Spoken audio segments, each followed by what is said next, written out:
Quando cheguei na casa dos meus pais para a ceia de Natal de ônibus, molhada pela chuva que caía forte naquela noite de 24 de dezembro, não imaginava que aquele seria o momento mais humilhante da minha vida. Era quase 8 da noite quando desci na parada em frente à casa onde cresci, carregando apenas uma bolsa pequena e um embrulho simples. A chuva havia me pego desprevenida no ponto de ônibus, e meu cabelo estava grudado no rosto, minha roupa social encharcada. Quando toquei a campainha, ouvi as risadas vindas de dentro, o som das taças se chocando, a música natalina tocando alto. Minha mãe abriu a porta e a expressão no rosto dela disse tudo. Ah, é você, Isabela, disse ela, me olhando de cima a baixo com aquele olhar de desaprovação que eu conhecia tão bem. Chegou de ônibus de novo? Pensei que você fosse chegar de táxi pelo menos, já que hoje é Natal. Entrei na sala e senti todos os olhares se voltarem para mim. Meus primos, tios, irmãos, todos estavam elegantemente vestidos, com suas roupas caras e joias reluzentes. Eu, aos 32 anos, divorciada há 2 anos, trabalhando como professora de escola pública, destoava completamente daquele ambiente. Minha família sempre teve dinheiro, sempre viveu bem, mas eu escolhi um caminho diferente depois do divórcio. Escolhi recomeçar do zero, sem depender de ninguém. Nossa, Isa, você está toda molhada, disse minha irmã Fernanda, casada com um empresário rico, exibindo o colar de diamantes que havia ganhado do marido. Não tinha dinheiro nem para um Uber. As risadas ecoaram pela sala. Meu primo Roberto, que trabalhava no mercado financeiro, levantou a taça de champanhe e disse: pelo menos ela chegou. Já estava achando que tinha perdido o último ônibus. Gente, não sejam assim com a Isabela, disse minha tia Carmen, mas o tom dela era condescendente, como se estivesse falando de uma criança problemática. Ela está passando por uma fase difícil.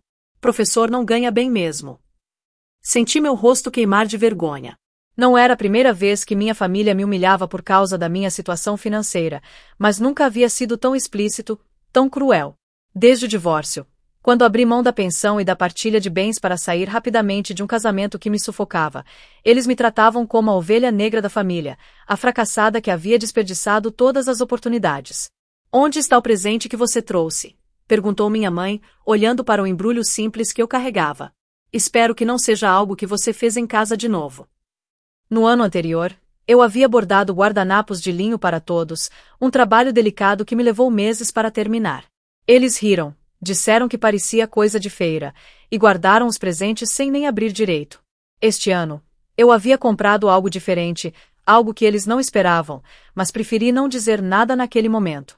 É uma surpresa, respondi, tentando manter a voz firme. Ah, que fofo, disse Fernanda, trocando olhares com o marido. Deve ter custado uma fortuna. Uns R$ 50. Mais risadas. Meu pai, que estava sentado na poltrona lendo o jornal, baixou as páginas e me olhou por cima dos óculos. Isabela, quando você vai parar com essa teimosia e aceitar a ajuda da família? Olha o estado que você chegou aqui. Isso não é vida para uma mulher da sua idade. Eu estou bem, pai. Só estou recomeçando. Recomeçando. Ele soltou uma risada amarga. Aos 32 anos, morando em um apartamento alugado, andando de ônibus, ganhando salário de professor? Isso não é recomeçar, é fracassar. As palavras dele me atingiram como um soco no estômago. Engoli o choro e me dirigi à cozinha, fingindo que ia pegar um copo d'água. Minha mãe me seguiu. Isabela, você sabe que seu pai não quis magoar, mas nós estamos preocupados com você. Olha como você está, molhada, sem dinheiro nem para um táxi. Seus primos todos prosperaram, casaram bem, têm carros, casas. E você parece uma mendiga. Eu não sou mendiga, mãe.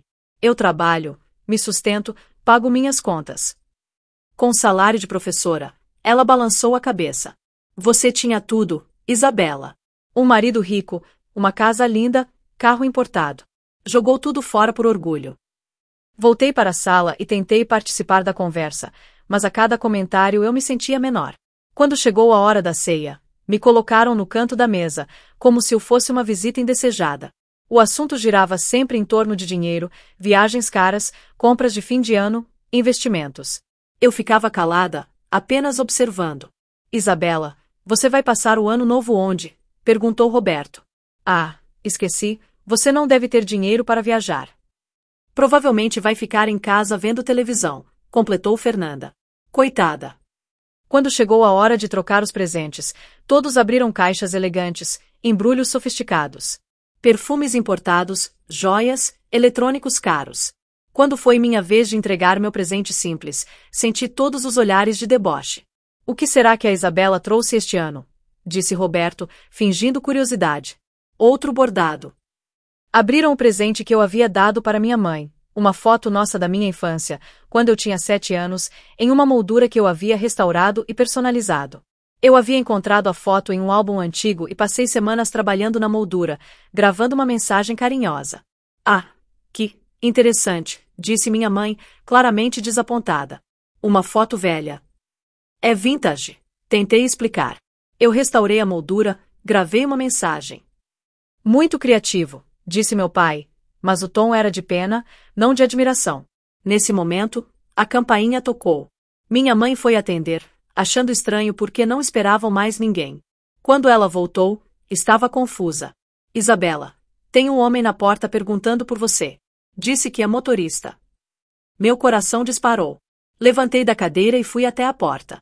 Era João, um senhor de uns 60 anos, uniformizado, que eu conhecia muito bem. Boa noite, dona Isabela, disse ele, tirando o boné. Desculpa incomodar na ceia, mas vim avisar que sua BMW está pronta. Os senhores mandaram eu vir buscar a senhora. O silêncio na sala foi total. Todos haviam parado de comer para ouvir a conversa.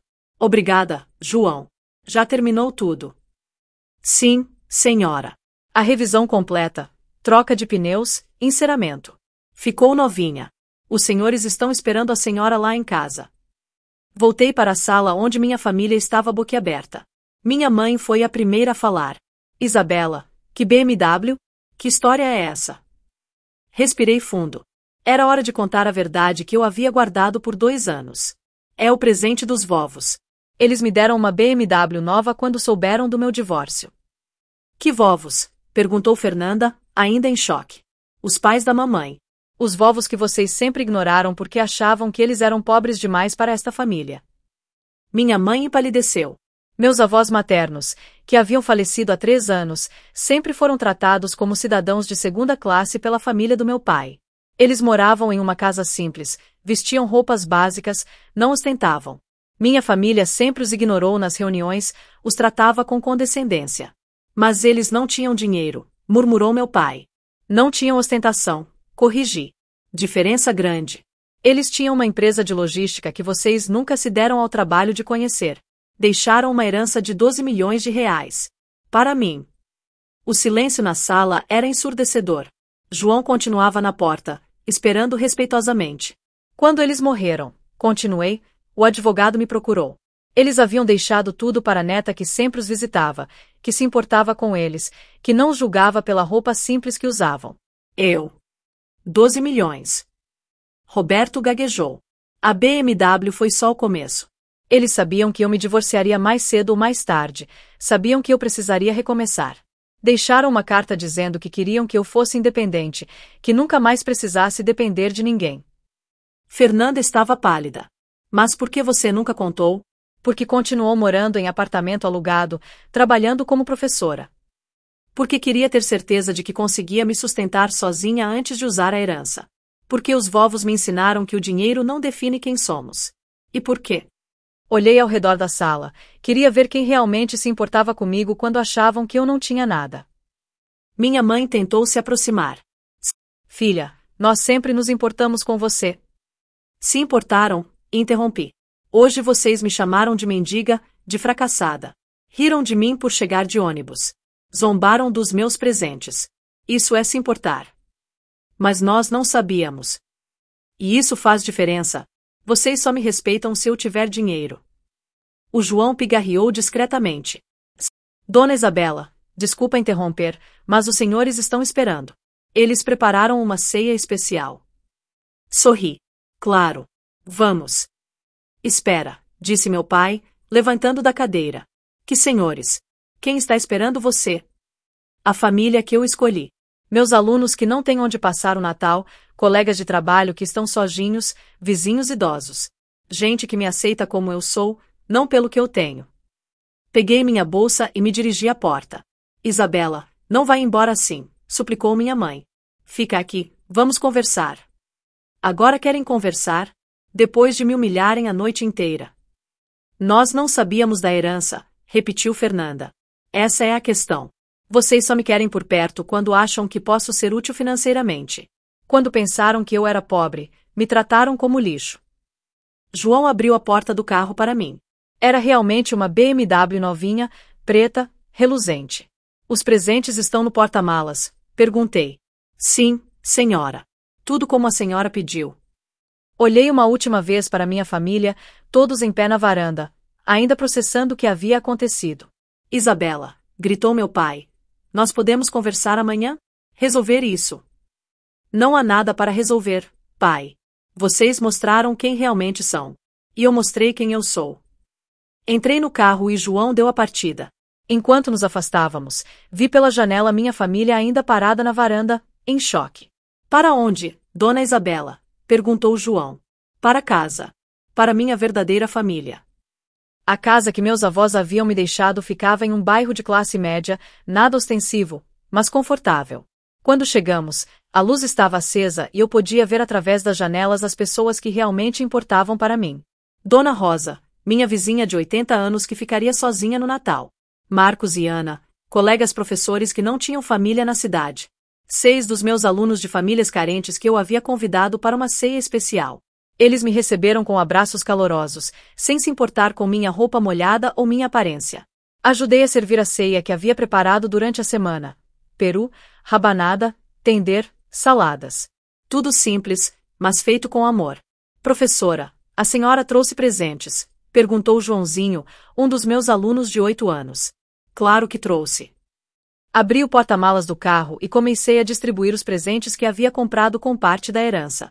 Roupas novas para as crianças, cestas básicas para as famílias, um tablet para cada aluno poder estudar em casa. Para Dona Rosa, um aquecedor para o inverno.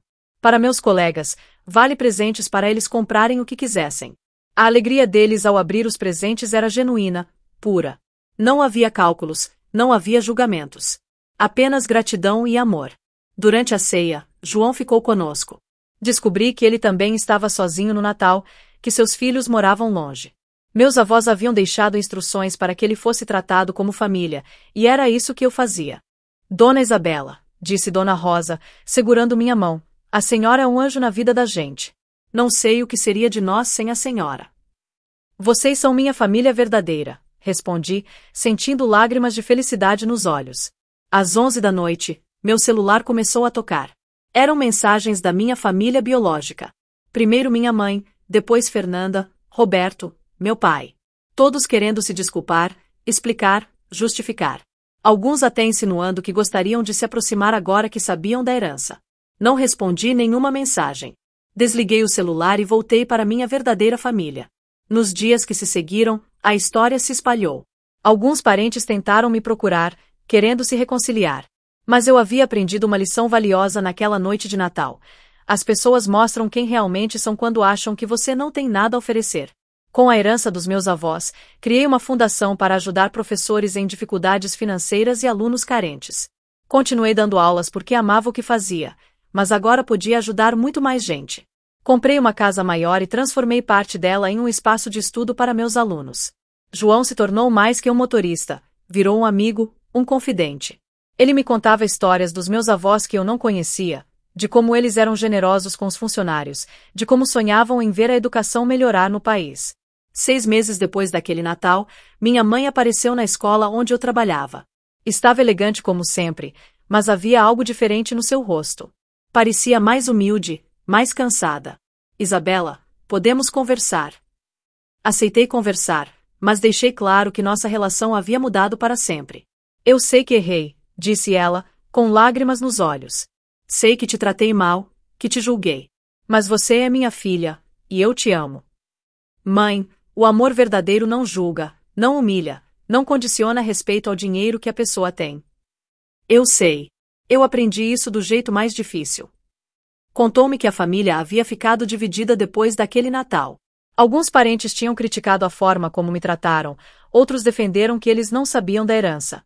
A verdade é que o episódio havia mostrado o caráter de cada um. Seus avós sempre disseram que você era especial, ela admitiu. Que você tinha um coração bom. Nós nunca demos ouvidos porque achávamos que eles eram simples demais. Eles eram sábios. Sabiam que o valor de uma pessoa não está no que ela tem, mas no que ela faz com o que tem. Minha mãe me pediu uma chance de reconstruir nossa relação, mas deixei claro que seria nos meus termos. Sem julgamentos, sem comentários sobre minhas escolhas, sem tentar me moldar ao que ela achava que eu deveria ser. Aos poucos, muito lentamente, começamos a nos reaproximar. Ela começou a entender que eu havia escolhido usar minha herança para ajudar outros, não para ostentar. Que eu continuava sendo professora porque era minha paixão, não por necessidade. Meu pai demorou mais para procurar reconciliação. Quando finalmente o fez, 2 anos depois, foi com um pedido simples, que eu o perdoasse pelo orgulho dele. Eu criei vocês achando que o mais importante era ter dinheiro, status. Nunca ensinei sobre caráter, sobre valores verdadeiros. Você aprendeu isso com seus avós, e eu sempre tive ciúmes disso. Fernanda e Roberto continuaram distantes. Tentaram algumas aproximações, mas sempre com segundas intenções, sempre tentando descobrir quanto dinheiro eu realmente tinha, se eu poderia investir em algum negócio deles. Com o passar dos anos, construí uma vida nova, baseada em propósito, não em aparências. A BMW que tanto impressionou naquela noite de Natal, uso para levar meus alunos em excursões educativas. A casa que herdei, transformei parte dela em uma biblioteca comunitária. João continuou trabalhando comigo, mas agora como administrador da fundação. Dona Rosa se tornou uma segunda mãe. Meus ex-alunos, mesmo depois de crescidos, continuam sendo minha família escolhida. Hoje, quando conto essa história, não sinto mais mágoa da minha família biológica. Sinto pena. Pena de pessoas que quase perderam alguém especial por valores distorcidos. Pena de quem julga o outro pela aparência, pela condição financeira, pela forma como chega em um lugar. Aquele Natal me ensinou que a verdadeira riqueza não está na conta bancária, mas nas pessoas que estão ao nosso lado nos momentos difíceis. Que família não é só quem compartilha nosso sangue, mas quem compartilha nossos valores. E que, às vezes, precisamos perder tudo para descobrir o que realmente importa. Meus avós, com sua sabedoria simples, sabiam que me deixar uma herança não era apenas sobre dinheiro. Era sobre me dar a liberdade de escolher quem eu queria ser, sem depender da aprovação ou do apoio de ninguém. Era sobre me ensinar que o verdadeiro valor de uma pessoa se mede pela forma como ela trata os outros, especialmente aqueles que não podem oferecer nada em troca. Naquela noite chuvosa de Natal, quando cheguei de ônibus na casa dos meus pais, eu era vista como a fracassada da família. Quando saí na BMW, com João me esperando, eu não era mais rica aos olhos deles, eu era a mesma pessoa que sempre fui. A diferença é que agora eles sabiam que eu tinha dinheiro. Mas a verdadeira riqueza eu já tinha muito antes da herança. A capacidade de amar sem julgamentos, de ajudar sem esperar retorno, de manter minha dignidade mesmo quando todos ao meu redor tentavam me diminuir. Essa riqueza meus avós não me deixaram, eles me ajudaram a descobrir que ela sempre esteve dentro de mim. E é essa lição que levo para o resto da vida, que somos todos ricos ou pobres dependendo de como escolhemos enxergar e tratar o mundo ao nosso redor. Que o verdadeiro Natal não está na mesa farta ou nos presentes caros, mas no amor genuíno, na compaixão, na generosidade do coração. Quando olho para trás, para aquela noite humilhante que se transformou em libertadora, agradeço. Agradeço por ter descoberto quem realmente se importava comigo. Agradeço por ter encontrado minha verdadeira família. E agradeço aos meus avós, que mesmo depois de mortos continuaram me ensinando sobre o que realmente importa na vida. Porque no final das contas, não importa se chegamos de ônibus ou de BMW.